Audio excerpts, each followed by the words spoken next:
Atos capítulo de número 13, nós vamos assim retomar a sequência de mensagens sobre o livro de Atos. Hoje é a 14ª mensagem sobre o livro de Atos. Atos capítulo de número 13. Da última vez que eu estive pregando sobre esse texto, nós lemos sobre os 3 primeiros versos, nós estivemos comentando sobre a igreja missional, tiramos ali 3 lições, 3 características de uma igreja missional, e agora nós vamos na sequência. Então, Atos capítulo 13, nós vamos ler, irmãos, os versos de 4 a 12 neste momento, mas a mensagem será extensiva por todo o capítulo. Mas neste momento apenas esses versos de 4 a 12. Assentados reverentemente, os irmãos vão acompanhar a leitura da palavra de Deus que nos diz assim: Enviados, pois, pelo Espírito Santo, desceram a Seleucia e dali navegaram para Chipre. Chegados a Salamina, anunciavam a palavra de Deus nas sinagogas judaicas. Tinham também João como auxiliar. Havendo atravessado toda a ilha até Pafos, encontraram certo judeu, mágico, falso profeta de nome Bar-Jesus, o qual estava com o procônsul Sérgio Paulo, que era homem inteligente. Este, tendo chamado Barnabé e Saulo, diligenciava para ouvir a palavra de Deus. Mas opunha-se-lhes Elimas, o mágico, porque assim se interpreta o seu nome, procurando afastar da fé o procônsul. Todavia Saulo, também chamado Paulo, cheio do Espírito Santo, fixando nele os olhos, disse: Ó filho do diabo, cheio de todo engano e de toda malícia, inimigo de toda justiça, não cessarás de perverter os retos caminhos do Senhor? Pois agora, eis aí está sobre ti a mão do Senhor, e ficarás cego, não vendo o sol por algum tempo. No mesmo instante, caiu sobre ele névoa e escuridade, e andando à roda, procurava quem o guiasse pela mão. Então o procônsul, vendo o que sucedera, creu, maravilhado com a doutrina do Senhor. Que Deus nos abençoe, irmãos, no nome de Jesus. Na noite de hoje, irmãos, o tema da nossa reflexão é a maravilhosa graça de Deus sobre a vida dos homens. A maravilhosa graça de Deus sobre a vida dos homens. O contexto desse texto é muito claro. É a primeira viagem missionária do apóstolo Paulo junto com Barnabé. Conforme nós vimos já na última mensagem, há um direcionamento do Espírito Santo, há um chamamento do Espírito Santo para esses 2 homens. Eles estão orando, eles estão jejuando e eles sentem isso da parte de Deus. E o Espírito Santo também fala essa mesma coisa para a igreja que ainda aguardava esses sinais de confirmação em oração e em jejum. Então, após essa confirmação, então a igreja impõe as mãos sobre Saulo e Barnabé e eles partem. Eles vão até o porto que é próximo de Antioquia e de lá eles tomam uma embarcação e eles vão então para essa ilha. Essa ilha aqui chama-se Chipre. Quando eles chegam no porto da ilha de Chipre, o nome do porto é Salamina. Então eles desembarcam em Salamina e atravessam toda a ilha. Do outro lado, do lado oriental da ilha, estava a cidade de Pafos, que é essa cidade onde eles encontram um mágico, é um judeu. O nome dele é Bar-Jesus e também é chamado de Elimas. Ele é um ilusionista e parece que ele está fazendo sucesso ali na cidade de Pafos. Ele faz tanto sucesso que ele chamou a atenção do procônsul da cidade, Sérgio Paulo. Mas nos diz o texto que Sérgio Paulo era inteligente. Então ele estava ali um tanto que encantado com o ilusionismo, porque o ilusionismo chama a atenção mesmo, desperta, surge muita curiosidade, e Sérgio Paulo estava naquela. Entretanto, chegam Saulo e Barnabé, e ele então ouve falar desses dois homens e manda chamar esses dois homens. Ao chamá-los, Elimas começa a perceber que o ciúme se instala no coração dele.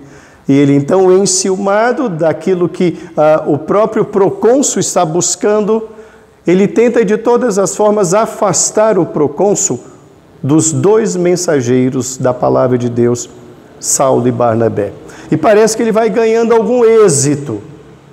Enquanto Paulo e Barnabé estão pregando o evangelho para o procônsul, ele está lá de todas as formas e artimanhas para afastá-lo, até que chega a hora de uma intervenção dura por parte de Saulo. Aliás, é a primeira vez no texto do Novo Testamento em que o autor expressa o nome de Saulo como Paulo. Ele apresenta e a partir de agora ele já não é mais Saulo, ele passa a ser Paulo. É neste momento. E então Paulo vaticina contra aquele homem. E Paulo diz: você é filho do diabo. Até quando você vai com essa sua jogadinha aí? Você é cheio do engano, você ilude. Mas a partir de agora vai cair a mão de Deus sobre você. Você vai perder a visão por algum tempo. E isso acontece de maneira imediata. Tão logo isso acontece, é o ponto que Deus, por meio do Espírito Santo, utiliza para chegar ao coração do procônsul. E ele crê em Jesus Cristo. O texto prossegue, irmãos, embora nós não o tenhamos lido, mas eu vou contar o restante da história. A partir daí, Paulo começa a ir à sinagoga para pregar o evangelho na sinagoga. E ele prega de forma ousada o evangelho num dia de sábado, que era o dia da reunião entre os judeus. E o povo ouve aquela pregação da palavra de Deus e gosta tanto que os próprios líderes da sinagoga chamam Paulo para retornar no próximo sábado. E ele o faz. Ele fica aquela semana inteira ali em Pafos e no sábado seguinte, Paulo e Barnabé retornam para lá. Só que agora a situação já é diferente. Quando Paulo e Barnabé retornam no sábado seguinte, alguns judeus que não criam no Evangelho de Jesus Cristo, eles começam então a fazer um outro tipo de levante. Muito provavelmente, dizem alguns comentaristas, incentivados por Elimas, o mágico, que perdeu cartaz com aquele episódio. Então, muito provavelmente, aqueles que estavam ganhando e lucrando com Elimas, começaram então a fazer um levante, dividindo o povo contra Saulo e contra Barnabé. Naquele momento, irmãos, Deus usa um novo momento na vida da igreja. A partir daquele momento, diante daquela recusa em que muitas pessoas creem e outras pessoas não creem, então o apóstolo Paulo, movido pelo Espírito Santo de Deus, diz aos judeus: bom, nós fomos comissionados para pregar o evangelho primeiro a vocês, mas não exclusivamente a vocês. A partir deste momento, nós vamos partir para os gentios. Então Deus usa este momento para ampliar a pregação do evangelho, que agora não é mais exclusividade para os judeus, mas agora vai alcançar outros povos. Não nos esqueçamos, gentio é todo povo que não é judeu. Então agora o evangelho ganha a sua universalidade. O evangelho vai ser pregado para todos os povos. Quando os gentios que ali estavam ouviram isso, eles se encheram de alegria, nos diz o texto. E aí, lá no verso de número 48, diz um texto que nós vamos chegar até lá na pregação de hoje, que diz que os gentios, ouvindo isto, ficaram tomados de alegria e creram todos os que haviam sido designados para a vida eterna. Todos aqueles que haviam sido designados para a salvação creram. Daí a mensagem, a maravilhosa graça de Deus para com os seres humanos. Na noite de hoje, irmãos, com esse tema, nós queremos abordar dois aspectos sobre essa graça maravilhosa de Deus. E nós começamos, irmãos, falando uma definição que é básica, a definição do que é graça. A palavra graça, irmão, significa favor não merecido. Então, graça significa algo que Deus dá que o homem não merece. Nós vamos analisar esses dois aspectos, irmãos, como o Senhor nos alcança, como o Senhor alcança os seus eleitos, independentemente de onde eles se encontrem. A primeira lição que nós queremos analisar, irmãos, nesse texto, é que a graça de Deus alcança os seus eleitos sem qualquer tipo de impedimento, estejam eles onde estiverem. Primeira lição, a graça de Deus alcança os seus eleitos sem qualquer impedimento, independentemente de onde eles se encontrarem. Volte o seu olhar para os versos de 10 a 12. Os versos de 10 a 12 nos diz: ó filho do diabo, cheio de todo o engano e de toda a malícia, inimigo de toda a justiça, não cessarás de perverter os retos caminhos do Senhor?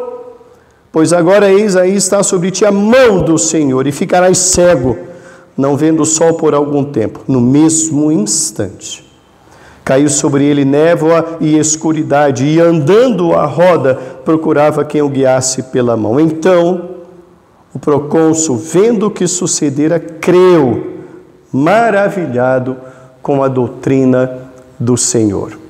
E há o segundo caso que nós vamos ler agora, que é ainda no capítulo 13, os versos de número 47 e 48. Porque o Senhor assim nolo determinou: eu te constituí para a luz dos gentios, a fim de que sejas para a salvação até os confins da terra. Os gentios, ouvindo isto, regozijavam-se e glorificavam a palavra do Senhor, e creram todos os que haviam sido destinados para a vida eterna. Esses dois casos nós queremos analisar nesse primeiro tópico sobre a graça de Deus, a maravilhosa graça de Deus nos alcançando. Nós vemos nesse relato, irmãos, alguns personagens. O primeiro personagem é o procônsul, que creu nesse primeiro momento em que o Senhor age na vida dele. E depois, algum tempo depois, uma semana depois, ele vai alcançar muitos e muitos gentios. Vamos analisar esses dois casos da revelação da graça de Deus. Nós estamos defendendo, irmãos, que a graça de Deus alcança os seus eleitos independentemente de onde eles se encontrarem, sem qualquer tipo de impedimento. Qual seria o primeiro impedimento no primeiro caso com o procônsul Sérgio Paulo? O ilusionismo e o engano. Observemos bem no primeiro caso do primeiro texto lido, irmãos, dos versos de 10 a 12, que tem um homem de alta posição. O procônsul, irmãos, ele funciona como um embaixador, ele é o representante do Império Romano ali na ilha.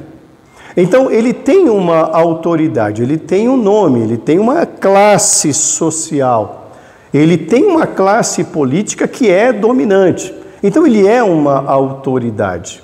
Só que ao lado dele tem uma figura muito popular, é Elimas, ou Bar Jesus. Esse judeu, ele diz o próprio texto que ele é um profeta falso, ele trabalha com ilusionismo, ele engana. Então ele tem uma boa lábia, ele sabe usar bem as palavras, ele domina o vocabulário. O seu discurso é um discurso muito bem ensaiado. Ele sabe como atingir, porque ele foi treinado para isso. Nenhum ilusionista, irmãos, que é uma arte que eu até admiro, eu acho bacana a arte do ilusionismo. Qualquer ilusionista, ou como no passado eles eram chamados de mágicos, né? Depois mudou o nome para ilusionista. Todos eles, antes de apresentarem os seus números, eles treinam muito antes de começarem a se apresentar em público. Então eles dominam sim a arte de tirar a sua atenção daquilo que eles vão fazer. Então é um homem muito bem treinado e ele está ali próximo de alguém que tem interesse no Evangelho. A conversa entre os dois permite que eles fale cada um o que pensa, mas Elimas quer lucrar com isso. Ele quer capitalizar a proximidade com aquele homem, mas aquele homem não está preocupado em ser capitalizado, ele quer conhecer a verdade. Tanto ele demonstra esse seu interesse que ele manda chamar Saulo e Barnabé. Ele já conhecia muito provavelmente a história daqueles dois. Alguém deve ter contado. Então, quando o evangelho lhe é falado, Elimas percebe que é hora de ele agir, porque ele pensa, eu vou perder a minha fonte de lucro e eu não posso perdê-la. Então, observemos bem, irmãos, como o inimigo age para atrapalhar alguém em relação ao Evangelho de Jesus Cristo. Ele coloca alguém que sabe enganar, que sabe iludir, que tem uma boa conversa, que tem uma conversa fácil. Um pessoal, certamente, irmãos, que é de uma conversa agradável.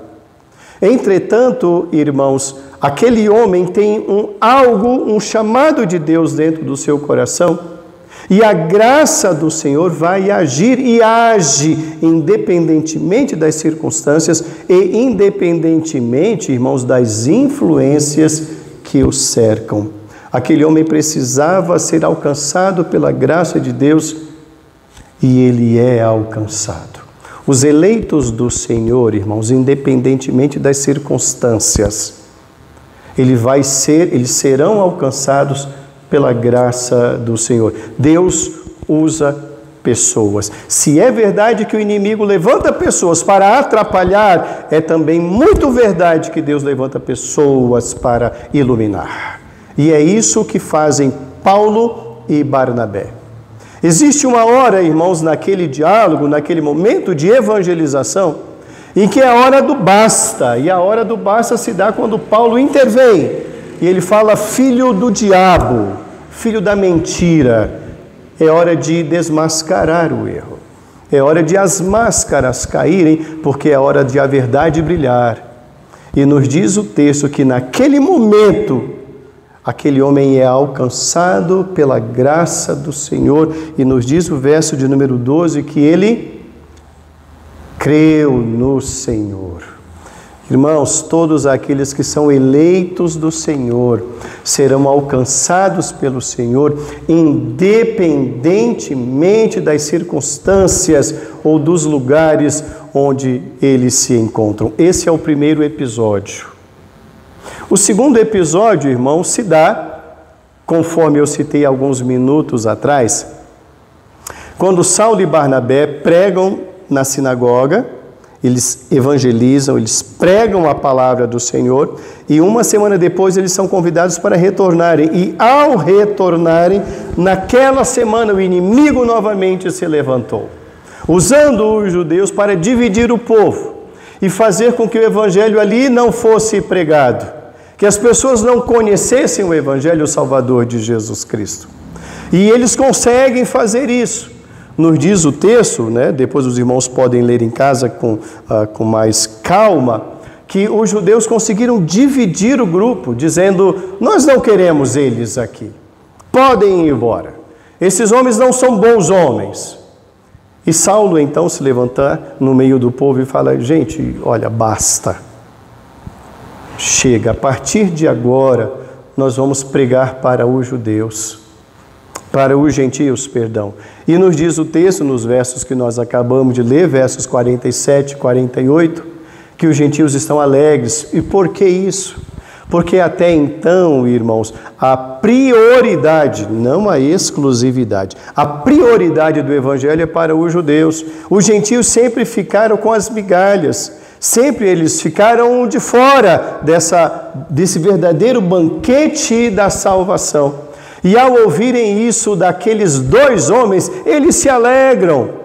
E eles ficam alegres, irmãos, porque eles ouvem a palavra, eles conhecem a palavra de Deus, e Deus tem gente ali dos gentios para salvar. Então quem não quer não vai ter, mas quem crê vai ser salvo. E o que acontece aqui no verso de número 48 diz que eles ficam tão alegres, e tão alegres eles estão, que todos aqueles que haviam sido destinados para a vida eterna, predestinados, todos eles creem em Jesus Cristo. A graça do Senhor, irmãos, alcança os eleitos do Senhor, onde quer que eles estejam, independentemente das circunstâncias. Nós estamos analisando aqui, irmãos, um momento histórico da vida da igreja. No último domingo em que eu estive pregando, nós vimos um momento histórico da igreja missional, ou igreja missionária, que foi a igreja de Antioquia, que enviou Paulo e Barnabé. E agora nós estamos vendo um novo momento na vida da igreja que o Senhor utiliza para levar o evangelho aos não-judeus, aos gentios. Interessante, irmãos, é que esta palavra que os irmãos estão vendo aí no verso de número 48, creram todos os que haviam sido destinados. Esta palavra no grego, ela tem exatamente essa expressão de algo que não vem da intencionalidade deles, mas de uma força externa de Deus. Então a destinação da eleição não era uma predisposição mental daqueles homens. Não é essa a força da palavra grega aqui. A palavra grega é designado mesmo. Eles foram pré-ordenados, eles foram colocados diante do Senhor para serem eleitos. Isso chama-se graça de Deus. Não é merecimento de nenhum deles. Há pensamentos discordantes, é claro. Há outros que pensam que eles tiveram uma disposição mental, inicialmente deles mesmos, para crerem. Mas não é essa a palavra utilizada pelo autor no grego. A palavra utilizada aqui, irmãos, é uma ordenação externa de Deus. Deus ordenou. Quando nós analisamos a graça de Deus, irmãos, e aí eu volto ao início da nossa mensagem, quando a primeira palavra que eu dei foi a definição de graça. Graça é algo que ninguém merece. Deus não está salvando, irmãos, porque os homens são bons. Não, ninguém é bom. É porque Deus é bom. A graça de Deus é quem vai alcançar pessoas dentre os mais variados povos, dentre as mais variadas tribos, línguas, costumes e lugares. Quem eram os gentios diante dos judeus? Os judeus consideravam os gentios um povo menor, não merecedor. Eles, judeus, sim se julgavam superiores. Mas a graça de Deus, conforme nós estamos aprendendo nas Escrituras, não faz acepção de pessoas. Aqueles que foram ordenados por Deus para crerem, creram na graça do Senhor. E o Senhor salvou tanto o procônsul Sérgio Paulo, uma semana antes, quanto agora ele está derramando a sua graça sobre inúmeros gentios, todos eles destinados para a vida eterna. Uma segunda lição que nós aprendemos nesse texto, a primeira lição foi essa, que a graça de Deus alcança os seus eleitos sem qualquer tipo de impedimento, estejam eles onde estiverem. A segunda lição que nós aprendemos nesse texto aqui, irmãos, é que a graça de Deus, ela se manifesta por meio da pregação fiel do Evangelho de Jesus Cristo. A graça de Deus se manifesta por meio da pregação fiel do Evangelho de Jesus Cristo.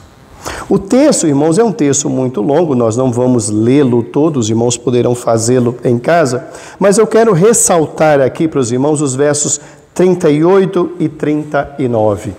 Os versos 38 e 39 eles funcionam como um resumo da pregação de Paulo na sinagoga. Os versos dizem assim, os versos 38 e 39. Tomai, pois, irmãos, conhecimento de que se vos anuncia a remissão de pecados por intermédio deste, e por meio dele todo o que crê é justificado de todas as coisas da quais vós não pudestes ser justificados pela lei de Moisés. Voltemos ao texto. Então, Saulo, Paulo e Barnabé deixam Antioquia, tomam uma embarcação e desembarcam em Chipre. Chipre é o lugar natural onde Barnabé nasceu. Ele está em casa. Barnabé é natural de Chipre. Então, eles atravessam toda a ilha e chegam até Pafos, onde ocorre isso. Isso tudo, irmãos, ocorre na sinagoga de Pafos. Então, o procônsul Sérgio Paulo é convertido ao Senhor. Elimas, o mago Bar Jesus, ele é desmascarado como um falso profeta, fica algum tempo cego, a Bíblia não revela quanto tempo, isso não é importante, mas foi um sinal que Deus usou para salvar e levar a sua condição de fé e converter o procônsul Paulo Sérgio. Pois bem, nos diz o texto, irmãos, que há nesse grupo, entre Barnabé e Saulo, tem um outro camaradinha no meio aqui. Chama-se João Marcos. João Marcos, irmãos, originalmente, ele não foi chamado pelo Espírito Santo para estar nesse grupo que somente era a dupla Saulo e Barnabé, conforme nós já vimos lá no capítulo 13. No capítulo 13, o Espírito Santo diz: separai-me a Saulo e Barnabé. Mas no meio desse jogo todo, levaram João Marcos, filho de Maria. Esse João Marcos aqui, irmãos, que está nesse grupo, ele é o mesmo autor do Evangelho de Marcos. Ele está nesse grupo. Ele apenas faz a travessia, ele sai de Antioquia, atravessa até a ilha, atravessa toda a ilha, observa o que aconteceu com com o procônsul, mas dali ele abandona o grupo. A Bíblia não revela o que aconteceu entre eles, mas foi algo que Paulo não gostou. Mas João Marcos então retorna e deixa o grupo. Nesse texto, conforme nós estamos observando, Paulo vai pregar o Evangelho. E quando Paulo começa a pregar o Evangelho, irmãos, ele faz um histórico de quem é Jesus. Ele tem muita sabedoria, ele sabe sim como levar todo o assunto para convergir para a figura de Jesus. Então, como ele é um conhecedor, por ser judeu da tribo de Benjamim, ele é um profundo conhecedor da história judaica, ele começa a analisar um pouco da história judaica desde os profetas. E ele vai apresentar Jesus como esse Messias prometido. É exatamente, irmãos, enquanto ele prega o Evangelho, que ele diz: gente, nós temos aqui uma novidade. E a novidade é que nós não precisamos mais dos animais do Velho Testamento para termos os nossos pecados perdoados. E aí que ele faz um resumo desses versos 38 e 39 que nós acabamos de ler. Ele fala que existe remissão de pecados em Jesus, porque Jesus é o Cordeiro de Deus que tira o pecado do mundo. Essa é a novidade, isso é o Evangelho. Essa é a boa nova de grande alegria. O Messias chegou. No passado ele não foi reconhecido, mas é ele que é o Filho de Deus. Irmãos, quando Paulo prega a palavra de Deus, quando ele anuncia a salvação em Jesus, a sinagoga se abre e diz: voltem semana que vem, queremos ouvir mais. Isso significa dizer, irmãos, que a fé, como diz as Escrituras, a fé vem pelo ouvir, e ouvir a palavra de Deus. A graça se manifesta, irmãos, dessa forma. O Evangelho precisa ser pregado, porque o Evangelho é o poder de Deus para a salvação de todo o que crê. Por isso Paulo disse: eu não me envergonho do Evangelho, porque o Evangelho é ele quem quebra as barreiras do pecado, não é outra coisa.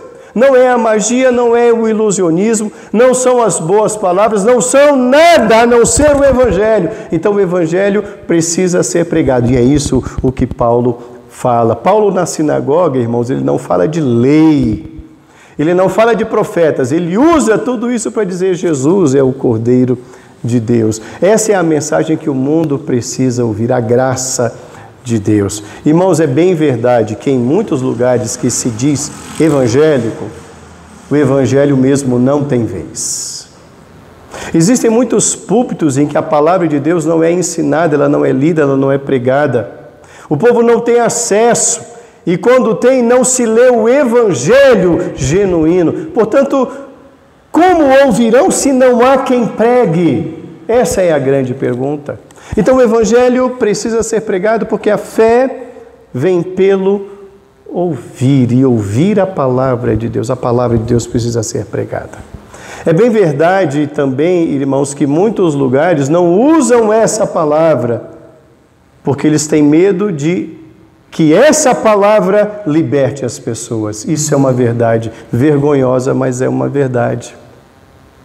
E por que isso? Porque o Evangelho tem o poder. João 8,32 disse Jesus: e conhecereis a verdade, e a verdade vos libertará. Existem lugares em que não querem livrar os crentes, querem torná-los cativos cada vez mais. Por isso os judeus disseram: nós não queremos vocês aqui, sumam daqui. E aí Paulo diz: então vamos aos gentios. Observe muito bem, irmãos, que a graça de Deus, ela se revela ao mundo por meio da pregação fiel do Evangelho. Não é à toa que há muitos lugares, irmãos, onde o Evangelho não é pregado e as pessoas não creem em Jesus Cristo. Não é à toa em que muitos pastores se afadigam em evangelizar quem está dentro das igrejas. Por quê? Porque não conheceram o Evangelho pleno de Jesus Cristo. Mas o Evangelho é isso. O Evangelho precisa ser pregado, irmãos, com fidelidade. E aí nós vamos nos lembrar dos crentes da cidade de Bereia. Oportunamente nós falaremos sobre isso. Quando o Evangelho, e Paulo vai chegando à cidade de Bereia, e eles vão pregando o Evangelho, os crentes de Bereia, irmãos, eles têm as Escrituras, e eles vão conferindo o que eles estão ouvindo de Paulo e Barnabé com as Escrituras. E diz o texto que os de Bereia eram mais nobres que os de Tessalônica, porque eles conferiam nas Escrituras. Falta muito dessa conferência, falta muito desse estudo das Escrituras. A graça de Deus se revela por meio da pregação fiel das Escrituras. Existem muitos lugares, irmãos, em que não há pregação fiel. Existem muitos lugares em que sequer há pregação. Mas onde o Evangelho é pregado de forma cristalina e fiel, a graça de Deus alcança. A graça de Deus tira a venda dos olhos, rasga o véu do coração e a pessoa passa a ver um evangelho da graça de Deus. Concluindo a nossa reflexão na noite de hoje, irmãos, a maravilhosa graça de Deus. A maravilhosa graça de Deus, irmãos, alcança cada um dos eleitos. Nenhum eleito será deixado de fora. Nenhum eleito ficará para trás. O Evangelho vai buscar cada um. Não importam os impedimentos, irmãos, que vierem sobre a vida do eleito. Pode haver magia, pode haver gente influente, pode ter gente tentando obstacular de todas as maneiras, mas nada vai obstacular o poder da graça do Evangelho do Senhor para resgatar o eleito do Senhor. Em nenhum momento,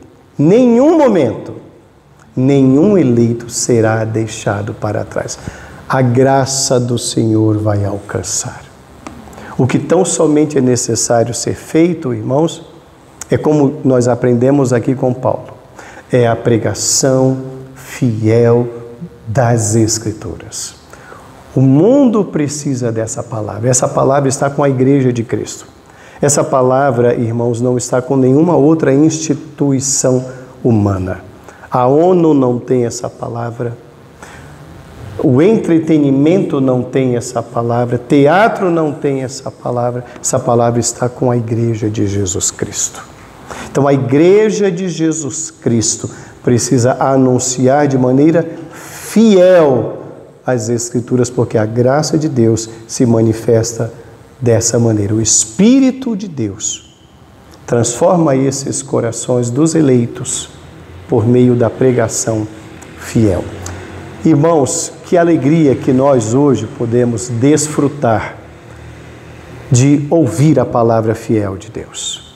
Temos muitos pregadores, muitos lugares onde a palavra de Deus é pregada de maneira fiel, onde de fato as pessoas têm acesso às Escrituras e têm o prazer de desfolhá-las, de lê-las, capítulo por capítulo, livro por livro, verso por verso, para descobrir a graça de Deus, esse tesouro inenarrável, maravilhoso, que vai nos levar de volta à casa do Pai. Que privilégio é esse! Devemos, irmãos, sim, privilegiar momentos e lugares assim.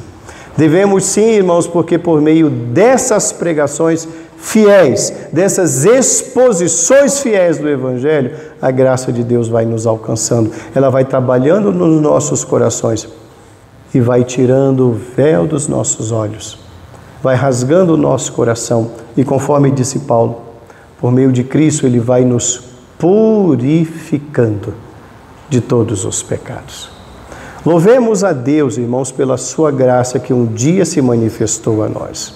Nunca entenda que isso é um mérito, porque não é mérito. Graça é algo não merecido. É motivo da nossa gratidão, irmãos. É motivo de agradecermos a Deus constantemente no café, no almoço e na janta, porque aprove ao Senhor revelar o seu Filho a cada um de nós. Abracemos sim, irmãos, com amor, as doutrinas da graça. Abracemos sim, irmãos, com muito amor essa graça do Senhor, porque pela graça sois salvos, mediante a fé. Que Deus nos abençoe em nome de Jesus. Amém.